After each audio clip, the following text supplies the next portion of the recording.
Welcome, everyone. My name is Zachary Halkias. I'm from Pennsylvania, and today I have, and you can introduce I'm yourself. Jamie. I'm Jamie. I'm from England, good old England. So the West Midlands as well. So yeah, Awesome. Yeah, so today what we're going to talk about is the immigration situation.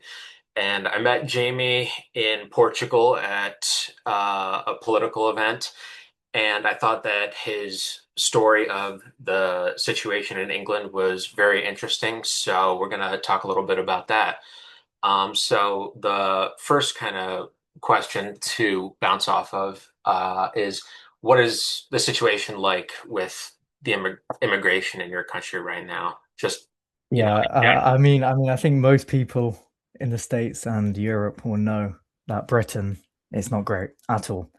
Um, Really, ever since 1997, that's when we had a guy called Tony Blair in charge. I don't know if you've heard of him before. Um, he just kind of opened up.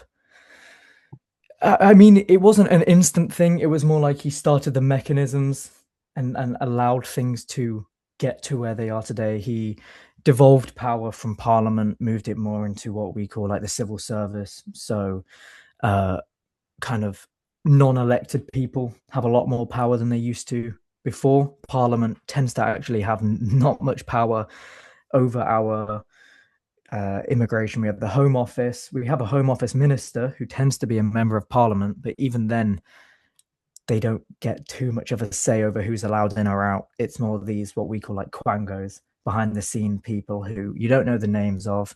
We never elected, and they stay in no matter which government has been elected. So if we had a conservative in, these people probably still wouldn't be fired if a Labour or Reform or Restore or whoever comes in next. So yeah, 1997 is when it really started becoming a different country. I'd say, from what I can remember, so I was born in 2005. So until about I was about 10, you never really heard much about immigration or immigrants. I think there was like one or two non-English people in my school. Um, so it wasn't anything like that. But then we had 2015 was when Europe had their kind of illegal immigration crisis start. Um, that was like the Syrian war and all of this. They just flooded the continent 2015. But again, that was still just kind of illegal boat crossings and breaking into countries and stuff. And it was never an insane number. It wasn't anything more than maybe 40 to 50,000 a year, right? Which is a lot, don't get me wrong. That was the amount of legal immigration we had before that. So it was still a lot, but compared to kind of where we are now as a country where between the years 2021 and 2023 or 2024, we had about 4.5 million people come to the country legally. By the way, this is not illegals. This is people allowed into the country. Um, this year, we've What's the total population of like London versus England versus Britain? so London's weird because it depends what you mean by London. I think Greater London, which is like the city and then the kind of surrounding areas. Yeah, the metro I area. want to I want to say it's got a population of 11 million, but I might be wrong. I don't. It might be nine. I don't know. I mean, we haven't had a census since 2021, so we Oh, actually don't know how many people we've got in our country now. They say about 65 million. I'd put it closer to 70. Um, mm. we're not getting another census until 2031 because we only have them every 10 years. Yeah, so that's like like you said, five, maybe more million. That's a really big percentage compared to just the And total that population. was just in 3 years as well. That was 2021 to 2024. Just for a little bit of context, by the way, so I a lot of people they kind of call the start of England at least maybe 1066. That's when the Normans invaded England. So obviously Romans invaded about 2,000 years ago. Then we had Anglo-Saxons and Jutes and all this. They came over from Germany. Then we had some Vikings, whatever. And then 1066 we had the Normans invade. And then kind of ever since then, that's when the English story kind of all of these mixed together created the English. And then obviously a few hundred years later, Scotland unified with England, created the United Kingdom, Wales also, and then Northern Ireland a little later, just carrying on from there. But between 1066 and the year 2000, so between that 1,000 year period, we only had 500,000 people come to the country in total, which is about 5,000 people a year on average. Last year alone, we had 860,000 people come. So in 1 year now, we have more people that came in the 1,000 years before the turn of the millennia. So when they say, "Oh, England's an island of immigration," not really. Or Britain's an island of immigration. Nothing compared to what we're seeing today. First things first, they were European, so they were very similar to us, Christian, mostly Yeah. Germanic or Scandinavian, which they're very similar as well. Yeah. And then secondly, it was in increments of 5,000 people a year. Yeah. Now we're getting a million a year. It's just a completely different, and from Asia and Pakistan and the Middle East and these countries, it's just a completely different type of immigration and amount. It's not comparable. So yeah, we're not in a good way at all, really, when it comes to That's an immigration. absolutely like insane statistic. Like I Yeah, had no idea about that. Um, no. so I know you mentioned this in parts of your answer, but what would you say are the primary origins of these people that are coming over? Like the biggest Legally, groups? legally, it's India, usually India, Pakistan, and I think Nigeria. I think they're the top three. If we talk it illegally, it's like Afghanistan, Syria, Eritrea, these type of countries. So, um, I guess the main three would be India, Pakistan, and Nigeria for sure. So again, not very similar cultures at all to ours. And are you seeing like strictly military aged men, or do you actually see women and children that could supposedly be like actual refugees? Um, the illegals are almost undoubtedly men between the ages of 18 and 40. I'm talking maybe 80 to 85% of them. Um, Women, you might see a very small few, children even less. If you go to these migrant hotels or these HMOs that they're putting up, HMO, by the way, is a kind of like a house share. Um, and they'll fit like seven migrants in it together in like a two-bedroom house. Um, they're entirely men, entirely men. When it comes to legal, I think there are more likelihood of families, but even then, I think it is still a lot of men who then send money home. Yeah, So it, you, I yeah, I heard this online. Is it true that a lot of these migrant hotels are owned by China or like Chinese NGOs, that kind of stuff? I don't know the origins of the country for sure. I know a lot of them are just either government funded. They might just be regular businesses. I don't want to name a name of a business in case I get it wrong, but just these like big chains a lot of the time will get paid to house them in. I know for sure that there was um a Holiday Inn Express that was holding them because it was quite close to where some of my family live. And there was a huge after the Southport killings of them girls, there was huge riotings across the country, and that one got burnt down at the time. So I know for sure that that company at the time was doing it. I don't know if they still are. Okay, so no, Now, like, countries of origins, it could. I mean, China, Russia. Is who knows who's doing this as well. But definitely companies within the UK have been and probably still are. So yeah. okay. But they're trying to move away from hotels now. I don't know if you know about this. They're trying to move them into unused military bases instead. So old military bases that we don't use anymore. They've already done it in one town. I can't remember the name, and they're trying to do it more just to move them out of these hotels. So, which is a bit worrying because I'd rather have them in hotels than a military base, to be honest. Well, I'd rather them out. But if I Yeah. have to have if I have to have one or the other, I'd rather them in a hotel where it's easy to access than a military base which is built and designed Yeah, to that be sounds like very difficult to concerning penetrate. and suspicious. Like, Yeah. But I you think the one that know, they moved it to was an ex-training base as well, which is even yeah, worse. that's what I was kind of getting If at. they're fighting age Are they men, why are we arming them? moving Are they them? training them? Like, why It's a interesting military for sure. base? Other than the It fact is that interesting. large unused facilities. Um, so what would you say are the most common crimes that these people are committing coming over? Um, I mean, the biggest one that we've seen from illegals is any form of like sexual crime, pedophilia and rape and sexual assaults. Um, they just they have no respect at all. I mean, the countries that they come from have no respect. The cultures they come from have no respect. A lot of the time, the religions they come from have no respect. So, they come here, they try it. They just think that they can act the way they would in their country here, which is not the right, which is not how we act at all. There was a story the other week of three. I want to say Afghanis, but who cares? It's them type of people. 15-year-old girl, all three of them. One of them filmed while laughing. The other two actually did something. So they filmed it as well. They knew they were doing something wrong because they were laughing. So it's not like it's just something they think is a right thing to do. They know it's a wrong thing to do. They just don't care.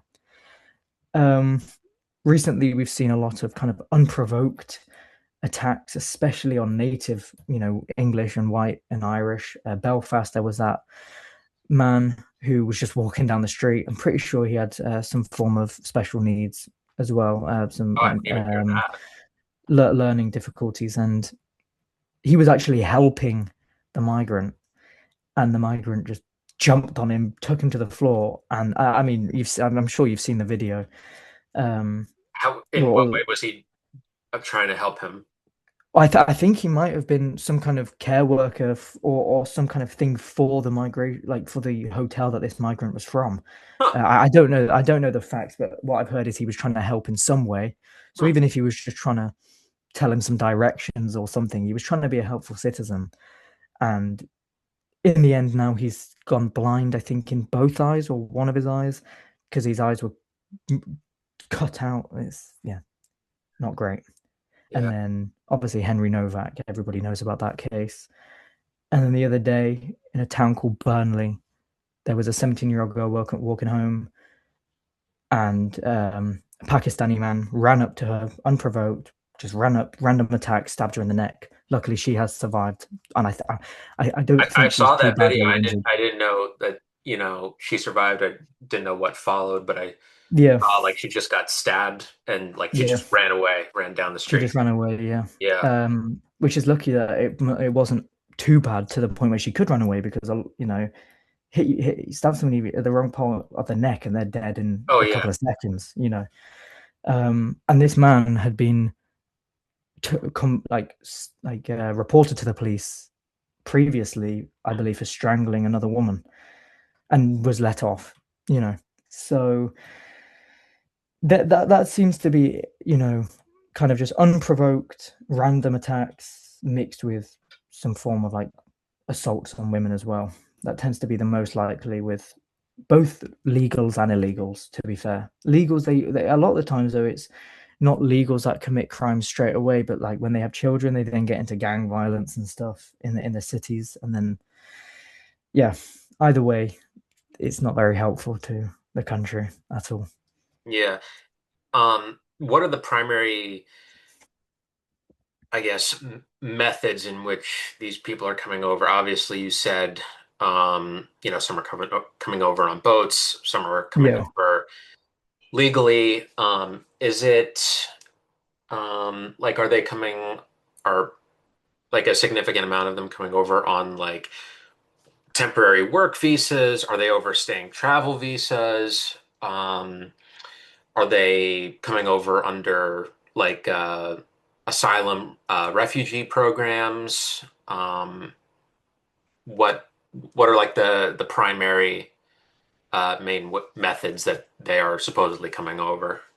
Right. So like I said before, we had last year we had about 850,000 come to the country.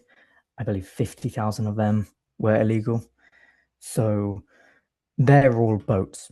That's really the only way to get in. I mean, you can get a lot. They used to grab onto the bottom of like trucks, um, and go under the Eurotunnel from France to The Eurostar. uh, Yeah. yeah, from France to Britain. Oh, Nowadays, they kind of just hop on a boat instead. Go from Calais, which is a big port in northern France, get on a little dinghy. They'll have like 100 of them on there. As soon as they cross over that French-British water line in the English Channel, um, our people they pick them up, make sure they get to shore safely, put them on a bus, and take them to the nicest four-star hotel, five-star hotel they can find. So all the illegals they come via asylum. Most of the time, I don't even think they get accepted, but they can't go back, so they have to stay. You know, um, legal wise, it's kind of hard. I think about a third of it is students. So and they just you overstay. know, not always. I mean, if we're talking about 800,000, maybe 200,000, 150,000 might be students. I can't imagine too many of them overstay. I mean, it's hard to tell. Maybe, a lot of them do just come for uni. That's fine. Honestly, I don't tend to have too much of a problem with that. Then you have kind of the Is it, low skilled. sorry to Go interrupt you, on. but is the student visa, is that large enough to where it's a problem for a lot of native British to get into universities? I know we have Not that so issue in the much. United States because we have Yeah, millions of foreign students on student right. visas to the point where they're competing with Americans for Yeah, spots at universities. right. It's not so much in that way. It's more kind of there's certain things that students from, for example, like I'm trying to, how do I word this? Like for my course at uni, I needed AAB, right? That's my grades I needed for my A level exams. For the same course at the same university, but for a foreign student, I believe it was BCC. So Hmm. they get in on an easier way. And the reason why is because universities need money. And foreign students, so my university is 9,500 a year. That's how much I pay. A foreign student would pay about 30,000. So the universities realize the more foreign students they can get in, the more money they can make. The entire higher education system in Britain now is just a money making scheme. Yeah. They very much don't care about the education standards. 55% of my year go to university. So over one in every two people go to university. When my mom was growing up, it would be like one in every 10, maybe, because it was a prestigious thing. You went to university if you wanted to take your academia further. Nowadays, it's kind of just the normal thing that most people do. Hmm. And it's like, well, maybe it shouldn't be that, but if it is that, at least make it a level playing field for foreign students and whatever. But they don't care about it being a level playing field because they want the money, right? But I don't think it's too much of a competition right now because all the universities allow anybody in anyway. I had friends that went way underneath the grades that they were supposed to get, and they were still allowed in anyway because the university cares more about money than their grades. So at this point in time, no, really, it's only Oxford, Cambridge, and like LSE, London School of Economics, maybe Edinburgh that has a lot of foreign students in it.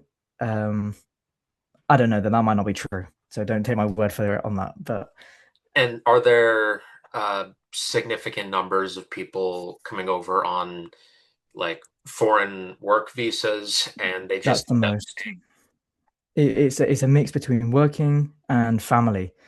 Because in the European Convention of Human Rights, which is what we at Restore are trying to get rid of, you have a right to a family life in your country, which means that if you are a 20-year-old man that's come from India to Britain, you decide, actually, I want a right to a family life in Britain, you can then basically get a visas for your entire family in India.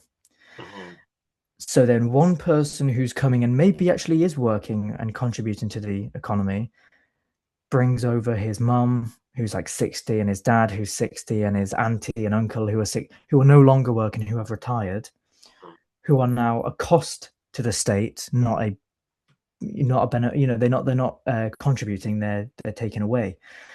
And that's a big problem that we have. I mean, we also just have, because of that, I know one statistic where I think it's 60% of Somalians in the United Kingdom are on some form of government benefits, which is like welfare. Pretty much, they receive a certain amount of money a month and they don't work. So, you know, do we need them? if if they're not contributing, what is the point of having them? You know. So yeah, and then obviously worker visas. I saw a big story. I can't remember if it was on GB News or something, where kebab shops, like Turkish kebab shops and barbers, have been exploiting the worker system, where basically a company can ask the government to bring in more people to work for that specific company, and they've just been doing it for their family Hmm. instead. Um, so I think it is a mix of just a lot of things where really I think we'd want, well, now we want immigration to be a negative for a while, Hmm. for net negative for a couple of years. But once that's over with, obviously targeted immigration is a necessary thing sometimes. If we have a shortage of one thing and we need it desperately, you go, okay, we're going to get 300 people from a different country who can do this thing. That's fine. A million people a year, and a lot of them aren't working, it's just unsustainable, you know. So we really need to start thinking about getting back to our pre-Blair numbers, which were like 30 to 50,000 immigrants a year, which then for a country of 65 million is very feasible, you know, compared to what it is now, at least. Hmm. Um, so what does your federal government say about the issue? Do they, um, are they acknowledging it in a, concerning or negative light? Are they, um, like openly and actively, you know, contributing to the problem, or against it? Yeah, Like, to put it simply, the British government has betrayed its people for the past 3 decades. Plain and simple. They have been very open with the fact they know that the British people aren't happy with immigration, and they have been very open in the fact that they're going to do something about it, and then have never done anything about it, and they've actually made it worse on purpose as well. There's no way you can't do it on purpose. All you do is issue less visas, right? It's as simple as that. So to say we're going to reduce immigration and then give out 800,000 to a million visas a year, you're not, you could just not do that, right? Um, and the thing is, right, 2010, 2015, the British people voted for the party that said we're going to do less immigration. 2016, we left the EU, not really because we didn't like the Europeans. We have a lot of, close ties with the Europeans. It was nothing to do with that. It was because the EU has mandated quotas of how many people you have to take in a year. And we said, well, we're not going to be happy. We're not doing that. So the British people voted and we left. 2019, the British people voted for Boris Johnson, who said we're going to deport these illegals and we're going to reduce the amount of legal immigration. Like I said, so he was elected in 2019. 2021 to 2024, there was 4.5 million people allowed in. We call it the Boris wave. That's what it's called. The wave of immigration that came under the guy that promised no more immigration. And it was the worst one we've ever had. That's what 5 million people is what one, like, I'm trying to figure out the maths right now. like out of It's like 1/12 of our population, 1/13 of our population within 4 years. Yeah. A country that's been going for 2,000 years, and all of a sudden, one in every 13 people living in our country came under Boris Johnson. It's mental. So, at the end of the day, the government has been very clear. They understand it's a thing the British people don't like. The British people have been very clear, we don't want any more. And they've tried democratically, time and time again, to end it. And yet the government is still carrying it on. It's quite clear just a betrayal of democracy and the betrayal of it. There is no democracy. We haven't had democracy in this country since Tony Blair. So, yeah, Yeah, it you can't have sucks. a self-governing country if you don't have like a common people, Well, there's that. whatever ties them That's together. one of the main problems is now we're seeing areas which are just voting purely on ethnic lines or religious lines. We've had MPs for Gaza. It's like, no, no, no, you're meant to be MPs for Britain.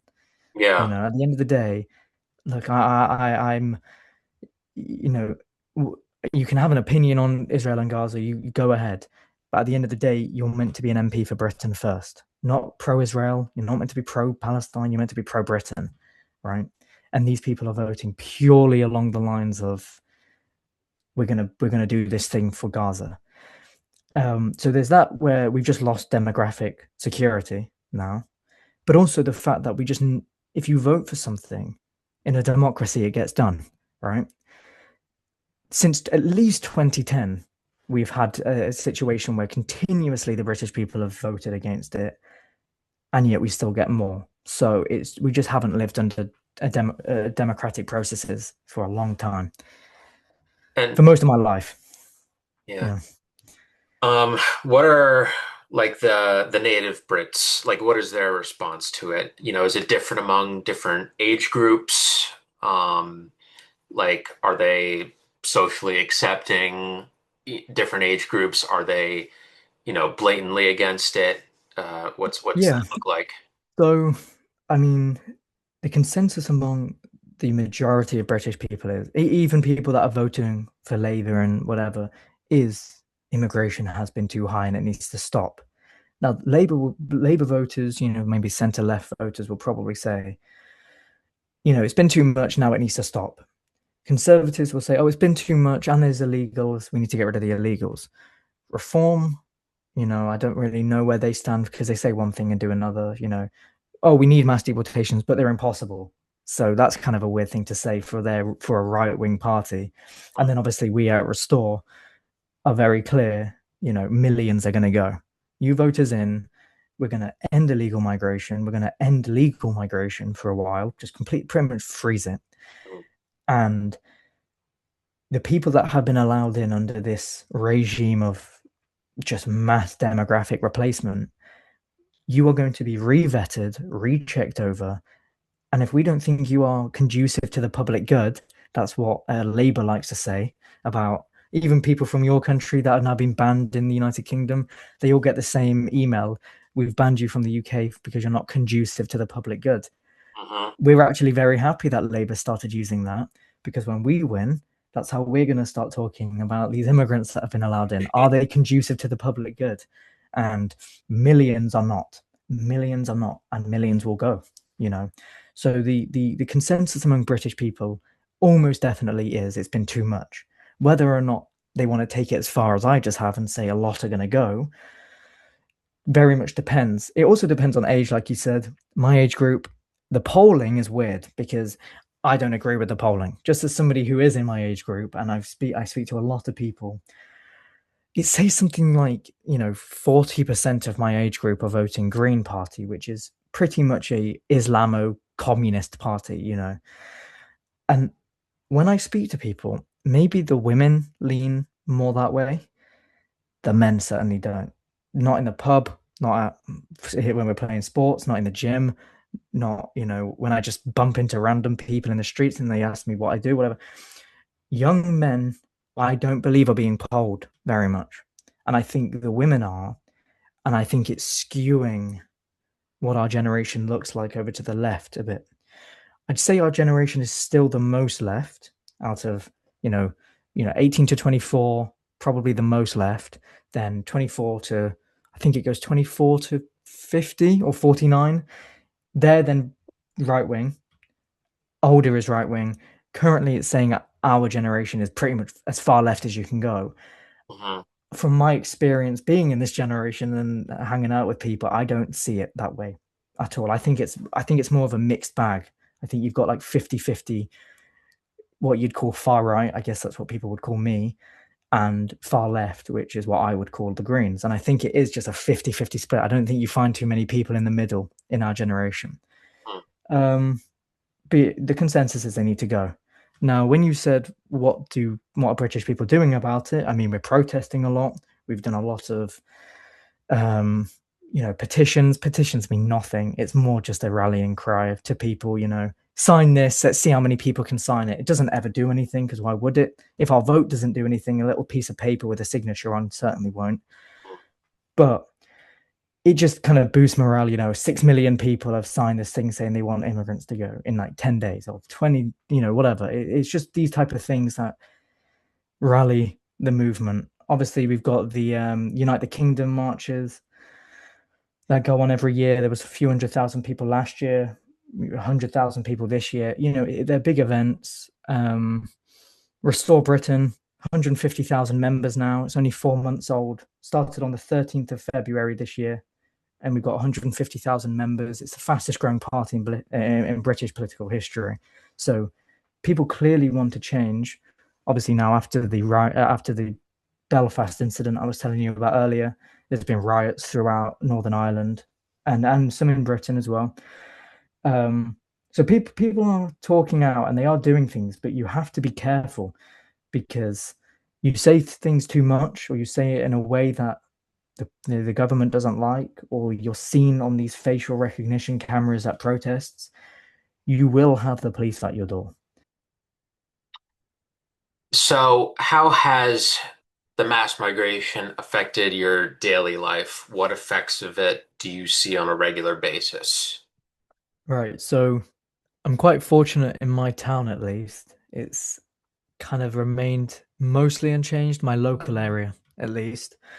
Um, I think we're still like 91% white English, few percent European. I mean, that being said, just the other week we did have a 70-year-old white man stabbed near a castle near my town. Um, well, actually, smack bang in the center of my town. My town surrounds this old castle, um, as most English towns do, just because of our history. But yeah, I think he was stabbed by an southeastern European, like an Albanian or something like that. 17-year-old boy was who did it. 70-year-old man. I think he did live though, thankfully. But when you go, so I live about 40 minutes away from a major city called Birmingham. Um, now, if you go there and you go to certain places there, I mean, there's a shopping center called the Bullring. It's a big, big shopping center. If you walked through there and I said I would give you £100 if you saw more than 15 white people walking through it, I'd be confident that I'd be keeping my money, to be honest. Um, it's insane. You just don't you'd see more white people in India than you would in the Bullring. It's mental. You just you don't I don't feel at home. I don't feel at home. You don't hear people speaking English. You don't see people who look English. They don't sound English, they don't feel English, they don't treat you like an English person would. It's just not England. It's an enclave, it's a territory that now belongs to India and Pakistan, one of the two. It because it's Birmingham, it would probably be Pakistan, to be fair. But the same goes for London. London's not as overwhelmingly one thing as Birmingham Bullring is, but I mean, you go to London, you'll hear every language besides English, and it just, you know, for years they tried to say that, and I don't actually know how allowed I am to say this. I'm pretty sure according to the British government, it's some form of terrorism now to say this, but screw it. They cannot deny replacement. They cannot deny it. the great replacement theory that for all them years was a, oh, if you say, why do you think people are being replaced, whatever. You go to London, you go to Birmingham, you go to Wolverhampton, you go to Bradford, you go to any of these places, you will understand that it's a overtaking of the natives for another group of people. Whether it's done on purpose or not is besides the point. It's still happening, right? And it goes against, there's a charter in the UN somewhere, blah blah blah. It says you you can't displace or replace than a native indigenous people for economic gain. And that's exactly what the British government has done. You go to London, there's just areas that are, you go to Whitechapel, it's a little area in London, and you'll see signs in Arabic, not in English, you'll see them in Arabic. You go down certain market like streets and you'll see markets where they've just got carpets on the floor and they're selling whatever. And then you look in the shop windows and it's hijabs. They're not English stuff. It's not an English area anymore. Same goes for Bradford. I think it's about 55% Pakistani. And there's like a street on this side. The whole of Bradford is just 100% Pakistani. You go on this side, it's then English and Scottish and Welsh and whoever. And you don't feel when you go to these type of places, you could be anywhere. You don't feel like you're in Britain. You don't feel like you're at home, right?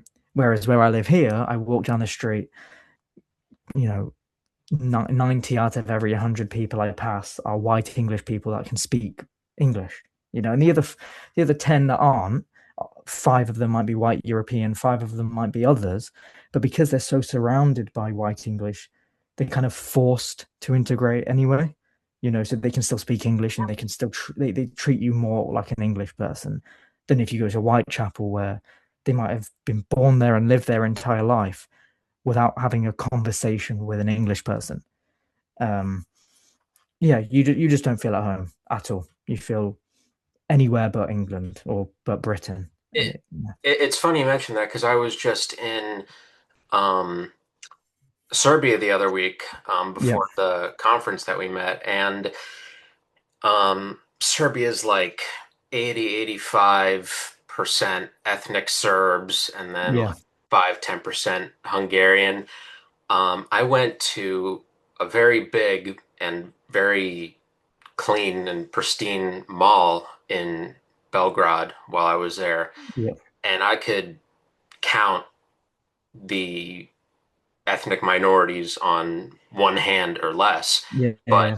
because they're not in such large numbers, they don't really affect the culture as much. Like they were No, and they almost have to absorb it in the culture that they've moved to, so then they become, exactly you because know, they don't like and, lower the societal like right, standard of how people should act or exactly. dress They or have to or be what brought have you. up instead of they bring everybody else down with them. It's how Britain was. I mean, between after World War II and between until like the 90s, Britain had arguably the most successful immigration policy in Europe, at least, if not anywhere in the world, right? We took in people from, these third world countries and but because there was about, like I said, 40,000 a year maybe. Maybe an Indian family would move at the end of your street and the Indian child would go to your school. But because it was one Indian child in a school of 1,000, they'd have to become British and English, right? In order to Because get by. if they Yeah. stayed the way that they were in their country, I mean, they just have no friends. Yeah. They wouldn't be able to speak to anybody because they'd only know, you know, Gujarati or something, one of the Indian languages. They wouldn't know English. They had to learn English. They had to learn how to be English, how to treat people Englishly. Englishly, I don't know if that's a word. They British. They'd have to treat people how the British would. Um, you know, and they'd have to fit in and absorb the culture that they're surrounding.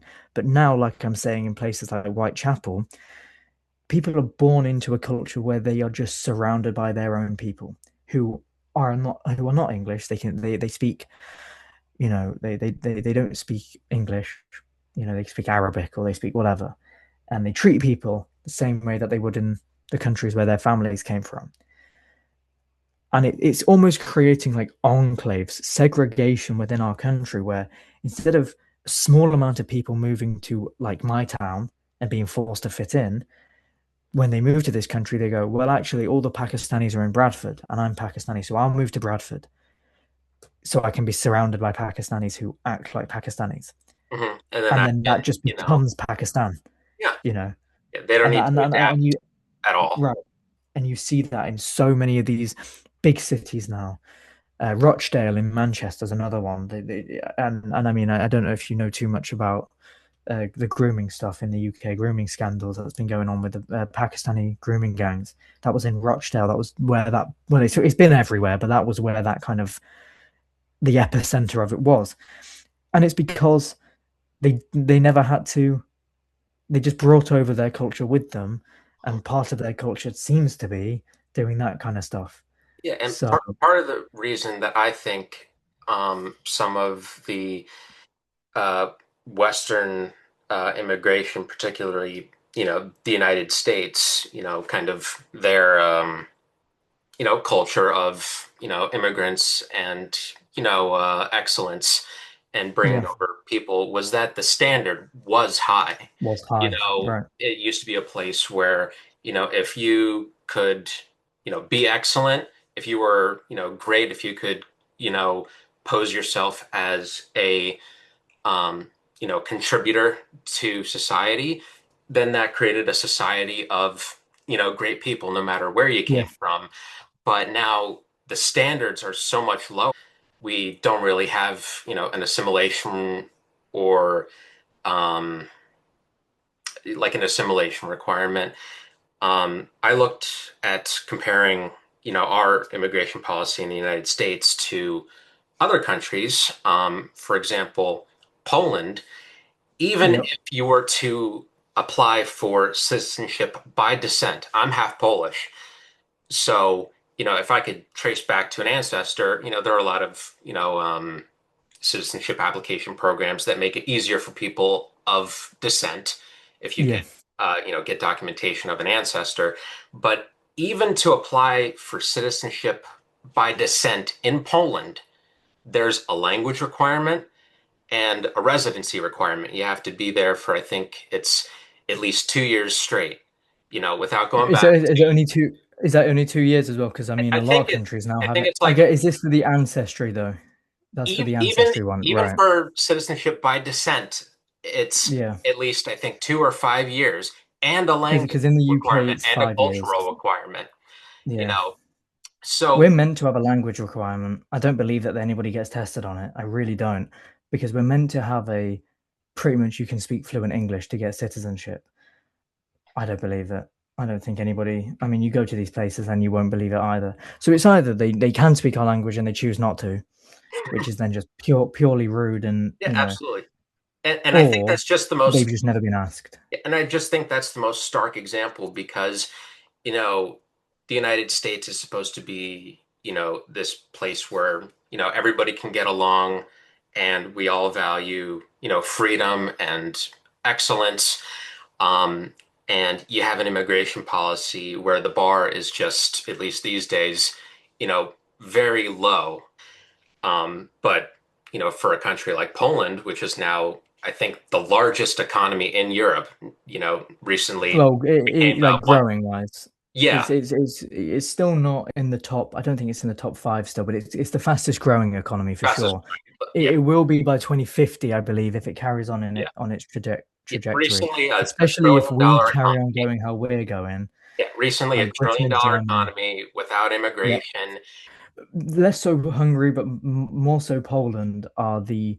It is the country that can show you if you have you don't need super high amounts of immigration to have economic growth, Hmm. right? You really don't. Obviously, I mean, a big part of Poland's economic growth is all the benefits they get from the EU, because they are one of the biggest receivers of EU funding out of any country in Europe. Um, But they also get fined a lot for refusing the migration quotas, they right? they they do. It's about 300 million a year. It's about a million a day. Yeah, But yeah. then if you look at how much they receive, it's like 11 billion a year. Oh, So yeah. they still really benefit from the EU compared to Britain. Well, Britain's not in it anymore, but compared to Germany and France. Mhm. Um, I mean, if I was German or French, I'd want out of the EU for sure. Um, but I'm saying that because I wanted out of the EU anyway for Britain. I don't like the EU. I think I like European collaboration a lot, and I liked the idea of having a.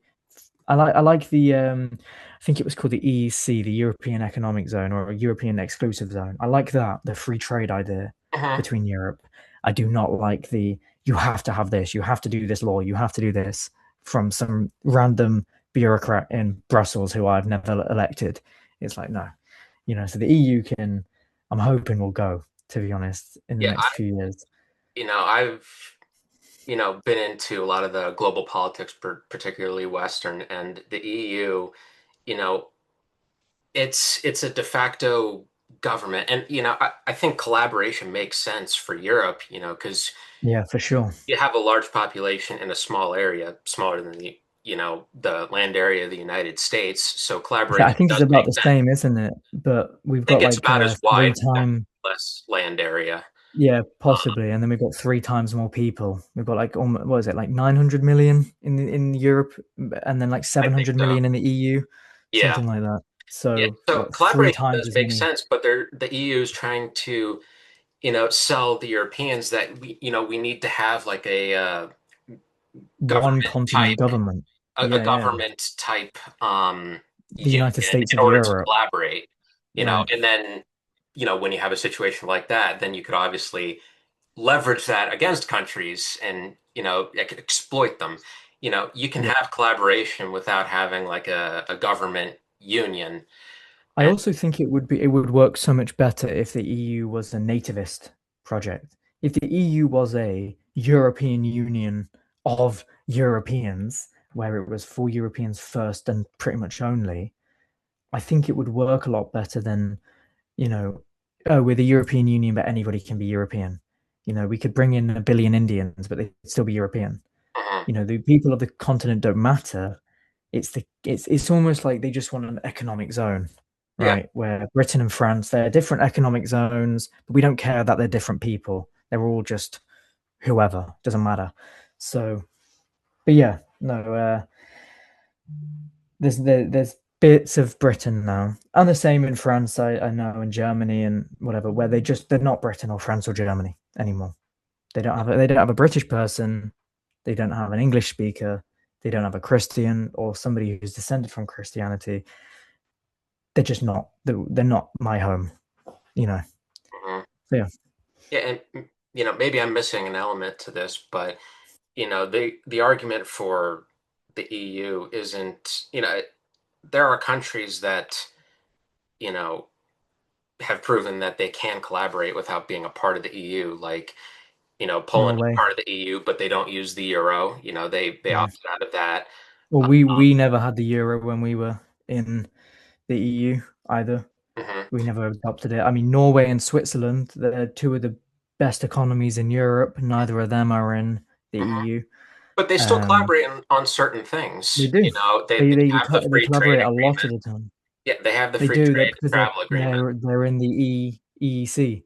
Do they have the travel agreement, Switzerland and Norway? They're part of the Schengen zone. I didn't know if they were. They might I be. believe I don't they are. know. I don't have all the countries memorized, but I do know that, a large part of the trade and like travel working agreement is, Yeah, I, collaborated. I know that they're in the EEC. I know they're in the European Economic Zone, Mhm. EZ, sorry, or whatever it is.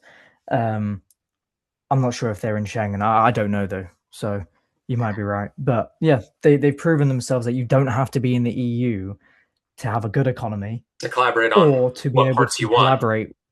Right, exactly. It's all about national sovereignty, and I just don't believe the EU provides that at all. Well, I mean, people did join the EU voluntarily, so it wasn't like an undemocratic system. And I mean, like the leader of the EU is voted in by the people of the European Union. So, like, you'd vote for your MEP, which is your member of European Parliament, and then I believe they vote for the president. Now, I believe the president is the devil, to be honest. I think she's awful. But I mean, she her was name's voted in. Ursula. That's kind of like a Disney villain. Yeah. It is, to be fair, you're not wrong, yeah. But no, I, the thing is though, the EU looks like it's going right wing. It's going to go right, to be fair, in the next EU parliamentary elections. I do believe it's going to. I think it's already got more people who would identify with on the centre past that way. Now, I still wouldn't really call them right wing. I'd say they're like I hope that Viktor Orban runs for the it would be an president. interesting situation. I think he did an all right job. I think there would be better people for the job than Viktor Orban, to be honest. Who, For in your perspective as someone from Europe, like what kind of leaders or figures would you say best I suited? like I can never say his full name, but that Polish Tusk, not Tusk, no, not Tusk. One minute, Are I've you got talking his about name. the MEP, Dominic? Yeah, one minute, let me. Yeah, I can't remember his last name. Not Tusk though. I don't think. One minute, let me look up his name because I'm gonna go nuts if not. Yeah, I'm never gonna be able to pronounce this name. It's like Targienski, something like that. You know who I'm talking about, the right wing Uh, Polish one. I think he's Dominic, a much better right? option, not Tusk. I if No, anybody clips me Dominic. saying Tusk, yeah, Dominic Yeah, Tarjaginski, yeah, something like. I'm never gonna say his name right, but not Tusk. He's yeah. awful. He's not a great guy either. Orban would be fine for it. He does have a few corruption issues in Hungary. He definitely was. I mean, he built a huge stadium in his own village. Yeah, he like, oh, where should we put this football stadium?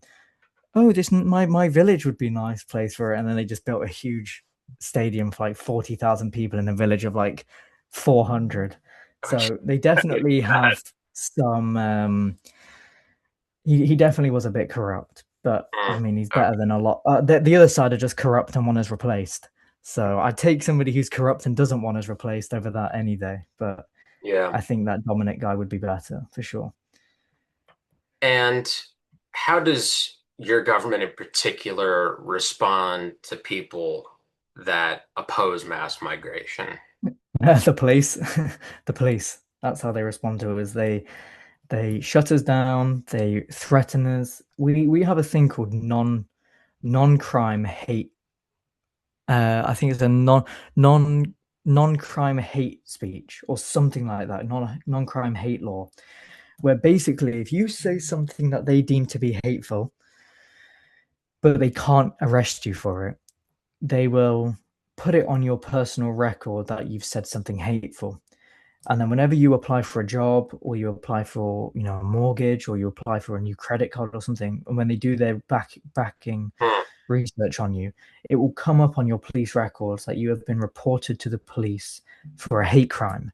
But it's not a hate crime, it's a non-crime hate law, something like that. hmm.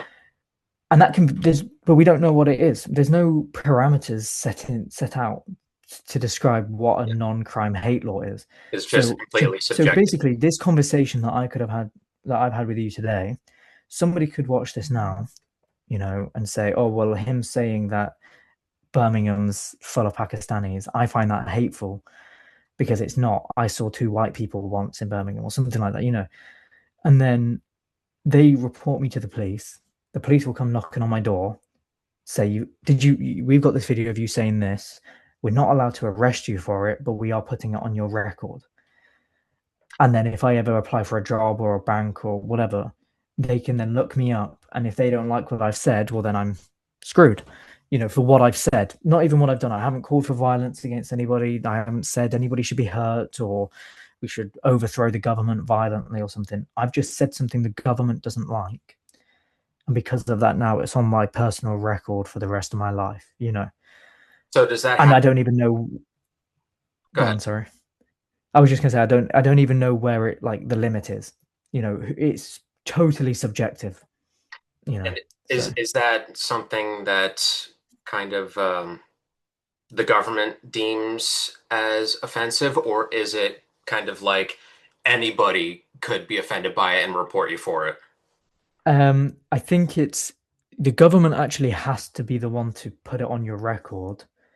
But if somebody calls up and says this guy said something that I deem to be a hate crime, and it's anything right wing at all, the government will just flag you down for it, you know. And you don't even get notified sometimes. You know, there have been people that have found out that they've got non-crime hate restrict like things on their record without ever being told. They'll have like five or six of them. You know, there's been streamers before who have been live streaming and all podcasters talking about stuff and had the police knock on their door while they're live to say, "Did you say this?" You know, it's completely nuts. I mean, we just it's more of a fear, like a fear tactic. You know, be afraid of what you're saying because if you say the wrong thing, you won't get a job or you won't get a house or you won't get this. It's a police crackdown, government crackdown on anything that they deem to threaten their mass migration regime that they've had on over us for the past 20 years. So you guys effectively already have like a social credit score. Pretty much, pretty much. And I mean, they're trying to introduce digital IDs. You see where it goes next. I mean, just today, I think, or yesterday, they've announced a social media ban for people under 16. Mhm. So 16-year-olds can't use Instagram anymore. They can't use Facebook. They can't use Twitter or X. Sorry, they can't use this. And now, if I want to use it, I have to basically register my passport in with Instagram to Mhm. show that I'm the age I am, which they're trying to say it's meant to protect children from harmful content online. In reality, they understand that the content they're seeing online is turning them radical. They're becoming right wing, because if every day you're seeing a video of somebody being stabbed on the street, or a girl be walking home and being stabbed, or a man in Belfast, or Henry Novak, and it's all over your X, it's all over your Instagram, Mhm.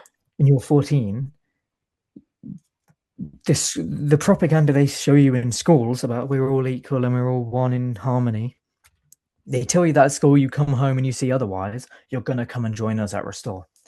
If you don't have that when you come home and you only have the we're all one in harmony, la la la, beautiful world at school, you're gonna go and join the Green Party or Labour, you know, which is exactly where they want this new generation to be. And they understand that people like me, my age, I was completely radicalized by social media because of all the videos I saw. Everything pushed me to where I am now. I wouldn't even call it radicalization because I think everything I'm saying is common sense, you know, but they would say it's radicalizing, you know. Um, and then, you know, if I say anything wrong on social media, well, they've got my passport details and they can ban me from flying somewhere, or they can show up at my house and tell me I've got a non-crime hate incident on my record, or they can shut down my social medias and then I can't make a new one because it has to be linked to my passport, you know? So it really is just they understand that they're losing and now they're doing everything they can. And it's not going to work. It never works. Cracking down on a problem never works. You fix the problem, not crack down on it, because if you crack down on it, it's just going to blow up in your face. You saw that in the Arab Spring, 2011, I think it was.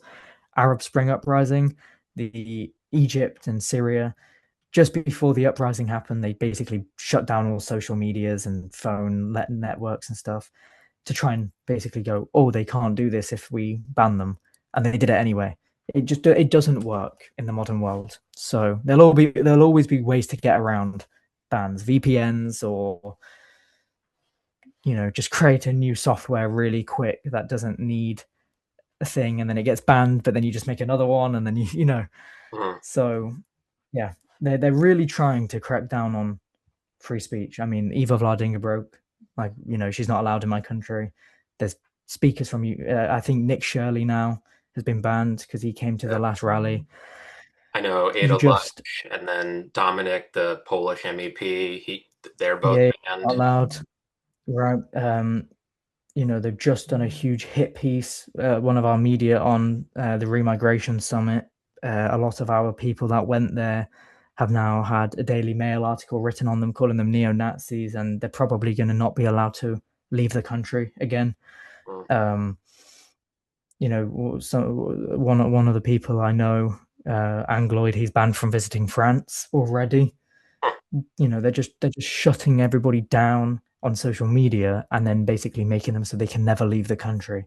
So if you say something the government doesn't like, you can't go anywhere, you can't say anything, you can't do anything. But it doesn't work. It will never work. They can try their hardest, but they can't silence them. They can't silence a nation of 60 million people, however hard they try.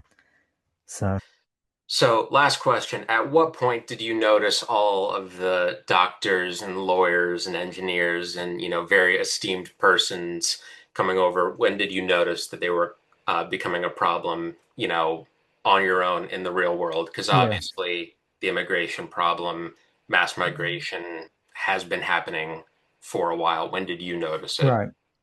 So for me, I guess it was when I'd finished what I call what we have in the UK. It's called A levels. So it's what you do between 17 and 18. You can go to college or you can do what they call like advanced levels. They're like the next stage of school. Um, so I finished them at 18 and then went to uni, but then I started kind of just going around the country a bit on my own or with friends or whatever, a little bit more now that I'm older. Um, and like I said, it's just going to Birmingham and going to London and just realizing that, wow, my town back at home is 90%, 95% white, 90% English. London is 30% English. So two in every three people I'm walking past are not my people. And they know that, and they know that, and I know that. And you walk through London and you'll see two African gentlemen shouting at each other from one side of the street to the other. Oh, I'm gonna get you, I'm gonna blah blah blah. And then you walk down the street and you'll see a lime bike cycle past you and nab somebody's phone that they're holding out in their hands.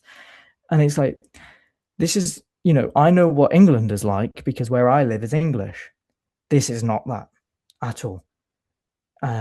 So that's kind of when I started to really notice it. Obviously, growing up, I'd seen it on social media, so I kind of knew what to expect anyway. But just seeing it with your own eyes really does change your perspective. And then, I go traveling quite a lot, and I've been to Krakow and Iceland and Reykjavik, where these places are like 98% white, right?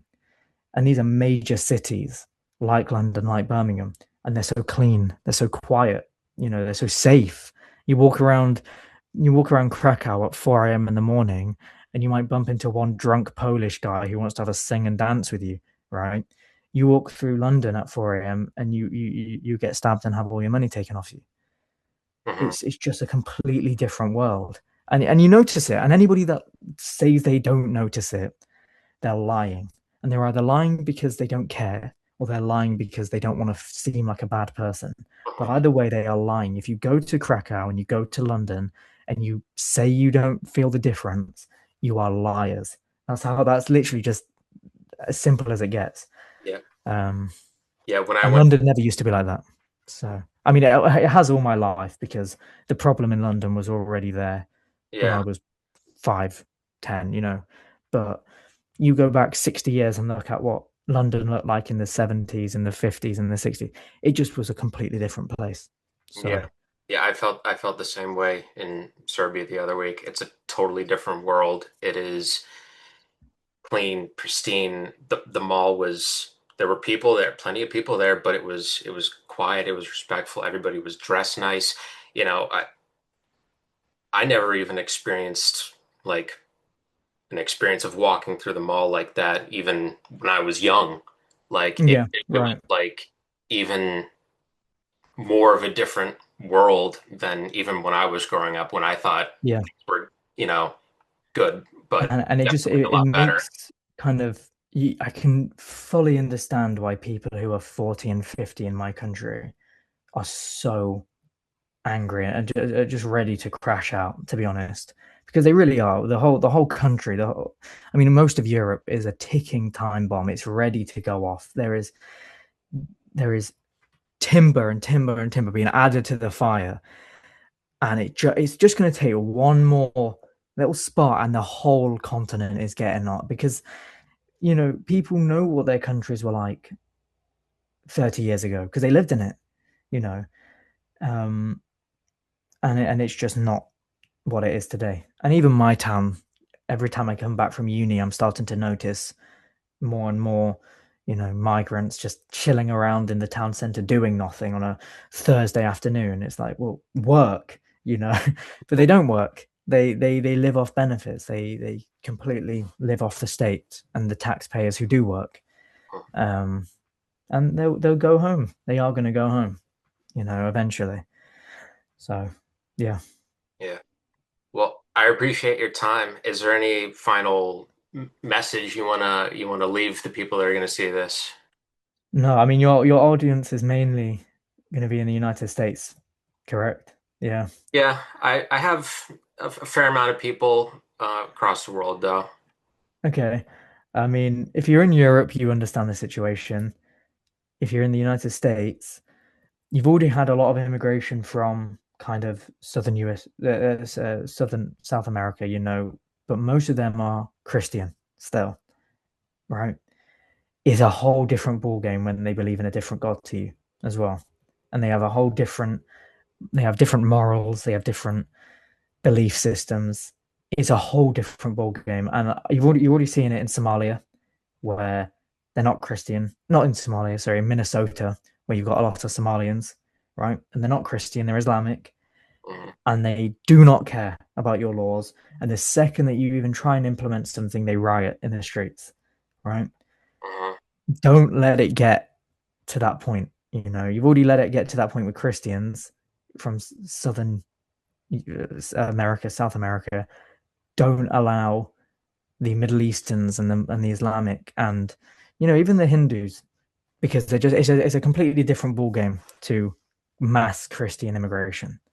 Um, and then you'll start seeing beheadings in the streets, like in Belfast, or ritualistic crimes, like in Rochdale, where the grooming gangs, while they were grooming, they were praying to Allah while they were committing the crimes, and they were doing it during their religious festivals.